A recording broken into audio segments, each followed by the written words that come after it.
আমাদের যেমন পড়াশোনা নেই, আপনাদের বোধহয় তেমন কাজকর্মে কোনো মতি নেই। বাহ, লেবারদের দেখি বেশ মুখ ফুটেছে।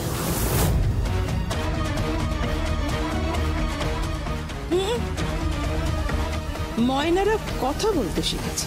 যাদের ময়না বলছেন তারা কিন্তু যে কোনো মুহূর্তে বাজ পাখি হয়ে উঠতে পারে। শোলক, শোলক, চুপ করবি তুই? কি হচ্ছে কি? হ্যাঁ, ওনারা এত দূর থেকে এসেছেন, উপহার দিচ্ছেন। মা, তুমি এসব সোনার গয়না শাড়ি উপহার দেখে ভুলে যেও না, এনাদের উদ্দেশ্য কিন্তু দিদিকে শহর থেকে সরিয়ে দেওয়া, বরাবরের জন্য দিদির নামটা মুছে দেওয়া শহর থেকে, তাই না? কারণ আর যাই হোক, এই প্রিয়দর্শিনী মুখার্জি আর এই আঁচল মুখার্জি খুব ভালো করেই জানে যেই ডিজাইন আমার দিদি তৈরি করতে পারে, যেই নকশা আমার দিদি কাটতে পারে শাড়ির উপর, সেটা আর যাই হোক এনাদের দ্বারা হবে না। এত ভালো কারিগর, এত ভালো শিল্পী এনারা পাবেন না। আমার দিদি সেরা কারিগর।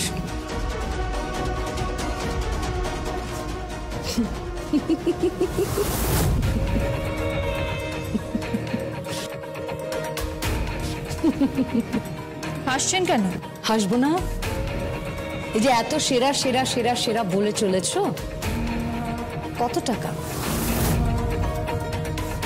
কত টাকা মজুরি পাও? সেই তো সর্বসাকুল্যে 200, 300, 400, 500, 600, 1000, বাস।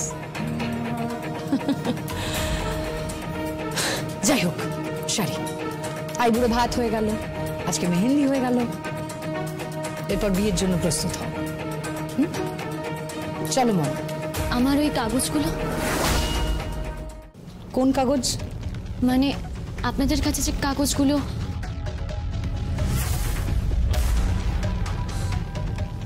সব পেয়ে যাবে। সিঁথিতে সিঁদুর দানটা হবে, তোমার সব কাগজ তুমি পেয়ে যাবে। তোমাকে আমি সমস্ত ঋণ থেকে মুক্ত করব, চিন্তা করো না। কেমন? চলো মাম।